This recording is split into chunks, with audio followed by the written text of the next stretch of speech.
that's my first memory of ever trying to infiltrate and find out information. That's great. That's great. And that led you into what kind of work? Well, going into high drug trafficking areas or high prostitution areas, and also Vice, and that during that time in the South Carolina, gambling was illegal, so that was included in Vice.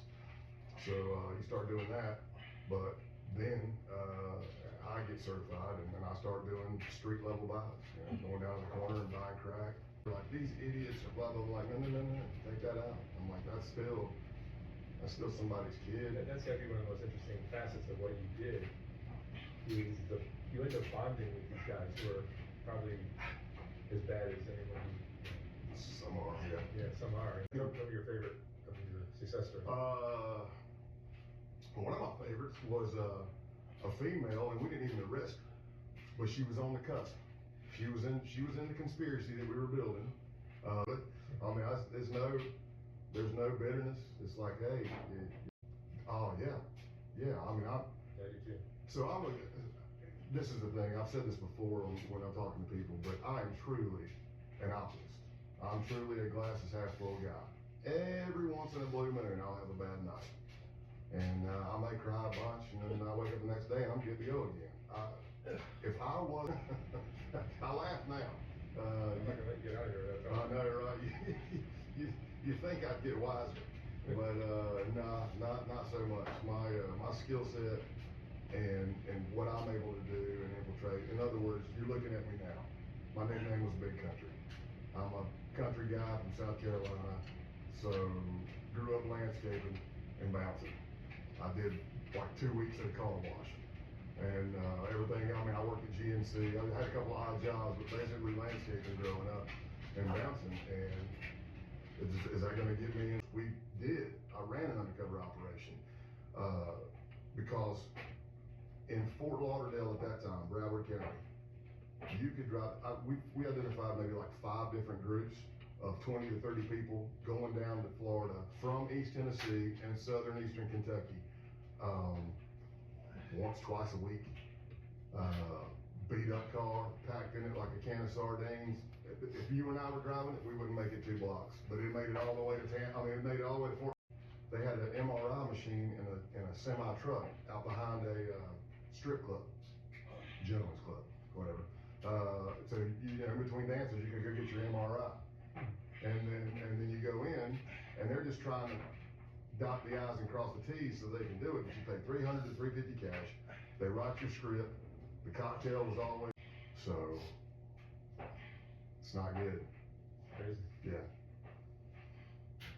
So it was drugs, guns as well? Yeah.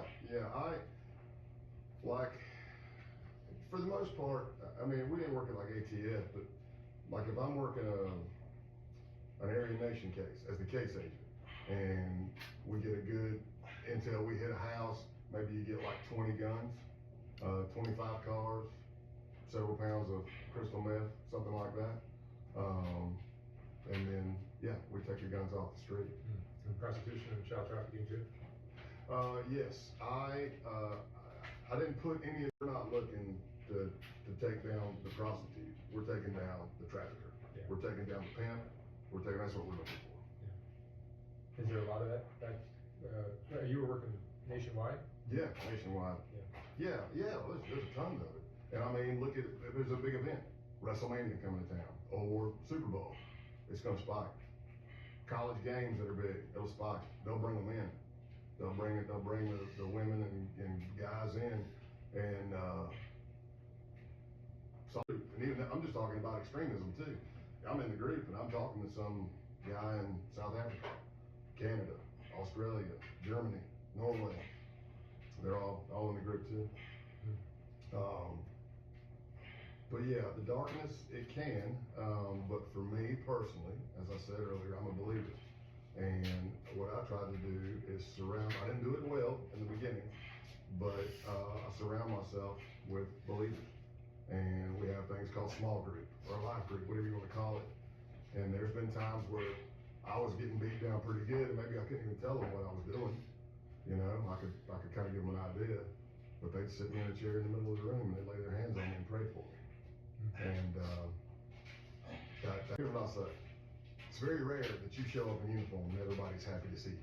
You get to do all this stuff and it's cool, some of it's cool, but back in the day, when you're running hot and heavy, I mean, I could be in a car chase at 120 miles an hour and be 5 feet off a bumper.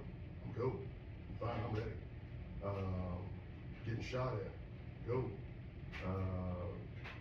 In a fight for your life, you know, kind of like ice, you're working, you're cool, you're good to go. Now, 3 hours later, yeah, then and then you're like, you may not know you're doing it, but you're doing it. You're doing what you're trying to do. You're doing what's instinctive to you. And the trauma from that, 50 days later. Yeah, or even more, and it may keep resurfacing.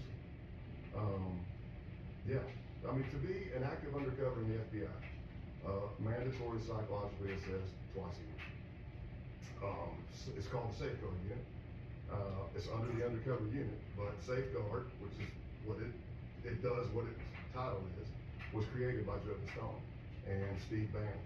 So Joe, everybody, Donnie Brasco, the movie, the book, 6 years undercover in the mafia. He even left the FBI, came back, but he'd been gone so long, he had to go back to the academy.